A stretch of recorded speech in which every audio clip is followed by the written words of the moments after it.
നമ്മൾ നാളെ ഒന്നും മരിച്ചു പോവില്ല നമുക്കിങ്ങനെ തോന്നുന്നില്ലേ? ശരിക്കും നമ്മളൊന്ന് ഇരുന്ന് ചിന്തിച്ച് നോക്കിയേ. ഇന്ന് മരിച്ചുപോയ എത്രയോ ആളുകളുണ്ട്. ഓർക്കൊന്നും ഇന്നലെ തോന്നിയിട്ടുണ്ടാവില്ല അവരിന്ന് മരിച്ചു പോകുന്നുള്ള റിയാലിറ്റി. നമ്മുടെ സമ്പാദ്യം, സ്റ്റേറ്റസ്, സൗന്ദര്യം, നമ്മളിതിനെക്കുറിച്ചൊക്കെ ആയിരിക്കും കോൺഷ്യസ് ആയിരിക്കുക. പക്ഷേ നമ്മുടെ പേരിൽ അവസാനം പോകുന്ന മെസ്സേജ് എന്ന് പറയുന്നത് ഇന്നാ ലില്ലാഹി വ ഇന്നാ ഇലൈഹി റാജിഊൻ എന്നായിരിക്കും.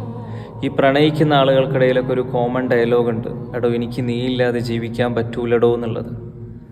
എന്നിട്ടോ അവസാനം നിസ്സഹായരായിട്ട് പച്ച മണ്ണിൽ തലവെച്ചിട്ട് പടച്ചോൻ്റെ മുന്നിൽ അഹങ്കാരമില്ലാത്തവരായിട്ട്, സൗന്ദര്യം പ്രദർശിപ്പിക്കാൻ പറ്റാത്തവളായിട്ട് നമ്മളൊക്കെ പോയി കിടക്കേണ്ട ഒരു ദിവസം വരും.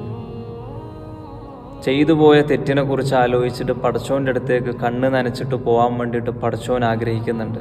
അതല്ലേ ഖുർആനിൽ പറഞ്ഞത്, വല്ലാഹു യുരീദു അയ്യതൂബ അലൈക്കും, നിങ്ങൾക്ക് പുറത്തു തരാൻ അള്ളാഹു ആഗ്രഹിക്കുന്നുണ്ട് എന്നുള്ളത്. പക്ഷെ നമ്മളങ്ങോട്ട് പോകുന്നില്ല എന്നുള്ളതാണ്.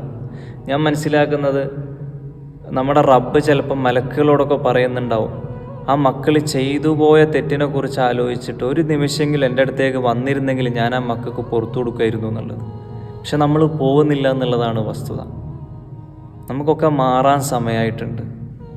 ഒരു മാറ്റം അനിവാര്യമാണ്. ഞാനീ പറയുന്നതൊക്കെ എന്നോടും നിങ്ങളോടൊക്കെ ആയിട്ടുള്ള ഓർമ്മപ്പെടുത്തലുകളായിരിക്കും. കാരണം നാളെ നമുക്ക് റബ്ബിൻ്റെ മുന്നിൽ എക്സ്ക്യൂസുകൾ പറയാനുണ്ടാവില്ല. അങ്ങനെ നമ്മൾ എക്സ്ക്യൂസുകൾ പറയുമ്പം പടച്ചോൻ നമ്മളോട് പറയും, ഇന്നാലിന്ന സമയത്ത് ഇന്നാലിന്ന വിഷയത്തെക്കുറിച്ചിട്ട് ഞാൻ നിങ്ങളെ ഓർമ്മപ്പെടുത്തിയിട്ടുണ്ടായിരുന്നല്ലോ, പക്ഷെ നിങ്ങൾ എന്തുകൊണ്ട് അത് മൈൻഡ് ചെയ്തില്ല എന്നുള്ളത്. അപ്പോൾ ബി കോൺഷ്യസ്.